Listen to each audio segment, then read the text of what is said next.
Welcome to the Family Photography Marketing Podcast, where we dive into the world of marketing and help you take your business to the next level.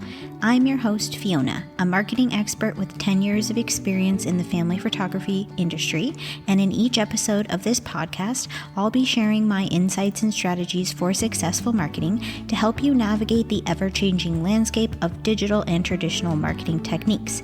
So whether you're just starting out or looking to fine-tune your marketing approach, this podcast has something for you. So join me and let's get started. Hello. Okay, I know that I said that I had it in my plan to be back in a week, but I lost my voice. So I didn't want to have a scraggly, scratchy podcast episode. So that was the only reason that I did not show up. And then that next week, I still was sounding kind of just not my normal voice. And I don't judge myself on my voice. Actually, getting to a place where you cannot judge yourself on your voice is extremely freeing. And I remember being on both sides of that coin. I remember the first time I went live or talked to my Instagram stories, and I listened to it back and it was like, "Hi, my name," and I was like, "What?" And then I realized that was just my own brain interpreting something incorrectly, and then my voice is actually very normal. But I do not like listening to people who have a weird non-voice or scraggly voice, so I decided I would just empathetically save you all from that. So today we are going to be talking about 6 unhelpful marketing traps. And the reason this is at the forefront of my mind is getting in depth with people in the mastermind has been so helpful for me to empathetically understand things that people may be going through or how they're interpreting my advice or teaching or direction. And so these are some of the loops that I've seen people in the mastermind get stuck in. And then if I look at, there's like a handful of people who I watch their marketing. They're kind of like these photographers who I know are in growth mode and I know have big income goals and I know they're trying to reach those goals. So I'm always very curious to see how they're marketing and what they're doing. And I've noticed a lot of them, especially because of this weird booking year, a lot of them seem kind of stuck in these traps as well. And I've definitely fallen into them. I've been able to pull myself back out a little bit because I am doing so much work on this with my own brain, which I know that most people don't have the bandwidth to do. And then I feel like in the marketing, in the family photography world, when things get overwhelming or, people are talking a lot about increased ghosting or not getting inquiries. And so sometimes what happens when that happens is that family photographers start putting out this content, and this is not one of the 6 traps. This is just a little ranty rant. This is a pre-trap rant. They put out this content that's like, I don't even care if I'm just in it to make art.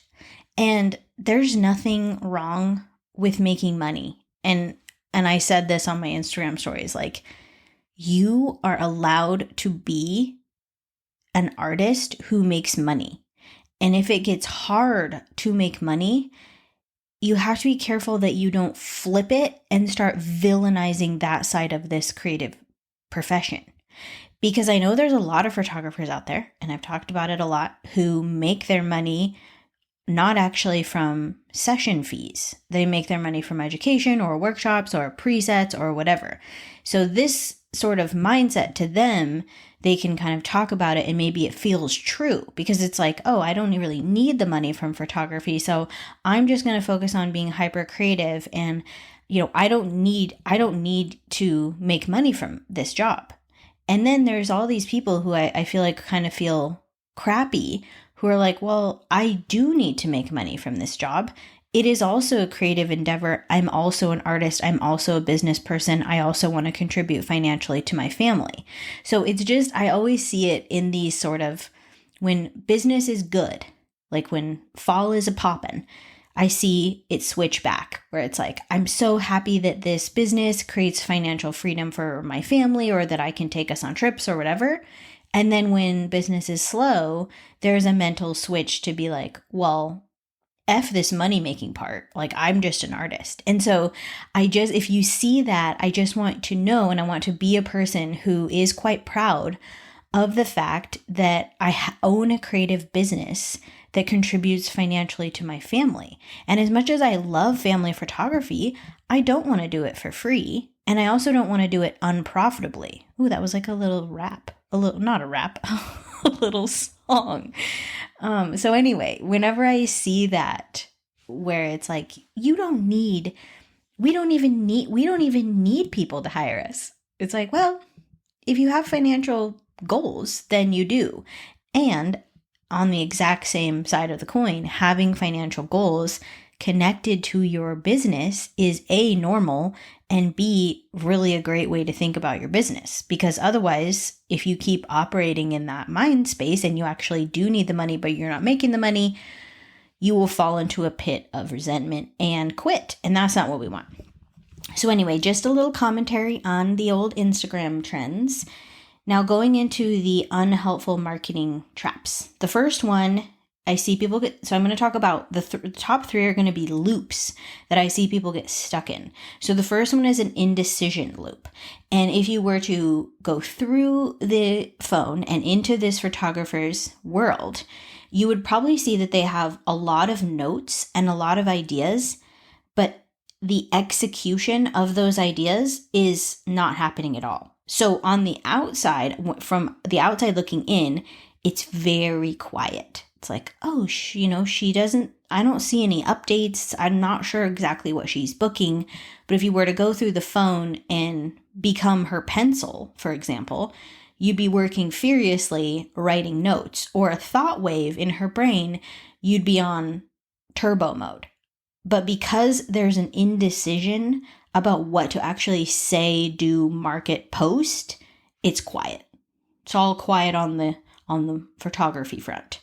So that is a loop that your brain is keeping you in to keep you safe. So the brain's like, this is great work we're doing. Like, we are thinking all the time. We are writing notes. We have 47 notebooks and a brain buzzing with ideas, but everyone looking through the windows of the shop thinks we're closed. So the trick at this trap is to get out of the indecision loop and just start taking action, even if it's like imperfect. You are waiting for the perfect messaging, the perfect post, the perfect idea. You're just stuck in a loop. You're going round and round and round. So if you are in that loop, you have to just step out of it by taking consistent action, even if it's uncomfortable. And then eventually you'll get into a new loop, an action loop. And if you stick to a habit and you start marketing consistently, you'll be in a new loop, but it'll be a much more helpful loop. The second loop is the Instagram visibility loop. And this is where people are only marketing their family photography business in their Instagram stories. And Instagram stories is a really good place to nurture an existing audience, but it's not really a place to grow. And so if you're doing nurture work in your stories, you're actually utilizing that channel correctly. The issue is you're going to fail on the math end of the visibility problem. Because if you have the same 100 people who consistently watch your stories, I've had a few stories bump out onto the explore page, but it's very rare. For the most part, it's the same cohort of people. So I'm nurturing them. They've already seen my offerings. They've already decided or are in the process of deciding if they're going to hire me or not. But I'm not adding any new eyes to that channel. And so the math starts to not math. Because a lot of those people who watch my stories, I've already worked with them. And if they're going to hire me in this year, some of them already have. And if they have, they're already aware. Like, the awareness is there. So when you're stuck in the Instagram story visibility loop, it's just not enough new people are seeing what you're doing. There's a secondary loop within this that we'll talk about next. But this loop, it can't be, Instagram stories cannot be your only marketing channel. Unless you're somehow consistently adding new people to your story views all the time, like if you're in major growth mode on your Instagram, which I don't know anyone who is, except the people that are doing the reels who are like, guess what my favorite color is? And then you have to like read the comment to see. And then those are the only types of content that's like really growing on Instagram right now. And a lot of that's not necessarily helpful. And then we get into a whole thing of like, who's actually following and are they just other photographers? Because so many of these reels I see are geared towards other photographers, but that person is trying to book local families. So there's a whole disconnect. So then it becomes like a visibility issue of, are the people in your town actually aware that you are the resource they can go to for X photography? So if you're stuck in that IG visibility loop, looping around, well, this is how you know, you'd be like, I keep talking about it in my stories, but no one's booking. That's a clue that you need more visibility. So whatever that visibility looks like, it's probably going to require you to step out of your comfort zone to obtain it. But if you want the math to work out on enough people seeing what you're offering with your photography business, and then enough of those people clicking over to book, then you may just be running into this problem. So you need to step outside this loop as well. Within that loop and overall on Instagram, I also see people who get stuck in an education loop. So they have decided they're going to step into being the expert of their own brand, which I talk about all the time and is so important and is a main step for the people who go through the mastermind to realize that like, you are not going to be the best photographer in the world, but you are the expert of your photography business, and you need to handhold potential clients through the process of working with you so that they can build trust. However, some people get stuck in this education loop where they're like, I'm just going to keep educating and I'm going to keep talking about things and I'm going to keep telling people facts and tips and tricks. And they're not actually talking about their availability or what they're offering or the exact thing the exact call to action that they want people to take. They're just educating. And what happens is people sort of become numb to you because you're just constantly telling them things, but then you're not ever asking them to do anything. So that is a loop that, again, you have to pepper in a call to action, an availability update. This is what I'm working on, a selfish post where it's like, hey, I've helped, I've educated, now here's what I'm doing. And if that little call to action piece is missing, then you're stuck in this loop. Okay, 4 is overspending on branding elements. When you look at, and I've said this before, I need to stop saying I've said this before. Some things in this podcast are just going to be repeated. So right now I'm sitting in my really high-end podcast studio that looks like surprisingly a lot like my closet. But here in my closet, I see all of these clothing items. So if I'm going to turn this closet into a store, then I'm going to need a lot more branding because I don't even have the photos and I don't have any way to showcase what I have here in the store beyond me putting a lot of effort into building a brand around the store.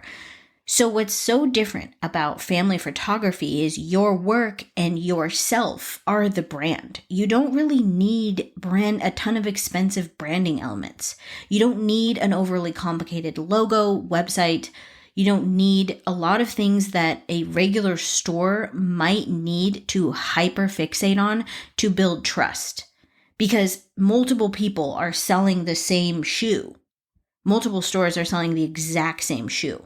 You can't talk about it. You can only talk about it in so many ways. So the way that those stores build trust is by having really, really on point visuals, by having a great customer experience, by having a really custom website, all of these things. And so you need a good customer experience, but your customers are only working with you. They're not coming into your store. You don't need to worry about really your website experience and how all of that feels. And sometimes photographers can get stuck in this idea that they need these expensive branding elements before they actually put things out into the world. And if you have a consistent portfolio and an educator's heart within your brand, that's all that you need. You just need a simple website, consistent portfolio, and the openness to handhold potential clients through the booking process and make it really easy for them to understand exactly how you can help them. Number 5 is adding more instead of clarifying. So this kind of goes back to this branding elements idea is like, I just need it to look more professional. I just need a better logo. I just need better fonts. If I only had my colors, it's sort of like that. But instead, you're overcomplicating everything. You're adding more and more and more to maybe your whatever it is, your whole branding experience. You're adding more instead of clarifying. So you're adding a lot of like tons of copy about who you are instead of saying very simply, I offer this, this, and this. If you want the first thing, here's the info page. Here's everything you need to know about that. Information about me as an artist, information about my process, a gallery, pricing information, and ideally, if you're a superstar in my book, online booking. Just simple. Simplified process. One page, everything you need to know. Not over complication. Because overcomplication often leads to client overwhelm. And then they're like, oh my gosh, I'm stuck in this sea of copy about this person or this irrelevant information. And what I really want to know is exactly how I booked that session that I fell in love with when I discovered her. Number 6 is looking left and right instead of putting your blinders on. With how much is going on right now, especially with just the economy and the weird way that people are acting about spending money, you are at the highest risk ever of comparing and silencing yourself, because every booking feels a little bit more precious and every inquiry feels a little bit more rare. So it makes you kind of squeeze harder on your business. You're like, oh, everything has to be just right. So when you're not sure exactly what that's supposed to look like, you end up looking at what everyone else is doing and then trying a little bit of that, trying a little bit of this, and then you put that all together and you end up being really confusing. So instead, you want to have simple messaging about your offers from your own friendly self consistently. That's it. That's like all that marketing is. But instead, you're like, oh, that person did that reel, so I'll try that. And then I see this person doing that, so maybe I'll add that in as well. And oh, I see that person doing the old car photo, so maybe I'll try to like spend my whole day trying to locate an old ass car on Facebook Marketplace and then see if they could drive the old car to the sunset. And then I'll do that. And then I see that these people are having a lot of luck with everybody wearing jeans. And so maybe I'll just hyper focus on trying to get, it's so confusing. You don't need to do what anyone else is doing. And if you don't know what you like yet, that's okay. But you need to spend time figuring out what you like as an artist instead of trying to think that you can co-opt what's working for other people and have it work for you. Because it doesn't have to be the same. Like I see things shifting. Like I definitely see editing moving in away from like the very kind of like over processed look and into a more simple look. It's weird how photographers themselves sort of dictate the trends in this industry as opposed to the clients. I mean, I guess that's true in any world, but like the clients are just trying to follow these trends and see what people are doing. And now it's like, you know, then the blur came in and the clients are like, okay, we're doing blur. Like we got to have a photographer as blur. So then you see all these photographers being like, how do I do the blur? And then it just becomes these chasing left and right, swinging back and forth across the pendulum instead of saying, here's what I like. I have my feet cemented into the sand. That's not cemented into the cement. And this is what I'm going to do. And this is how I help people. And these are the sessions I want to do. So there has to come a time if you're looking left and right and seeing what people are doing, like if you're chasing wildflowers in a desert and there are no wildflowers available, but you have beautiful light and desert vibes that have been working for you for the past 4 years as an artist and you enjoy them, you don't need to chase wildflowers on mountaintops because it's just, you don't have to do it. I'm giving you permission. Again, if I had my little magical wand, pew, pew, pew, you don't have to. So stop looking left and right now. If you're feeling insecure, put your blinders on. Focus on your process. Focus on making your marketing really simple and consistent. The amount of consistent marketing I see is almost none. So there's so much work going on changing everything else as opposed to changing what really, really matters in terms of visibility.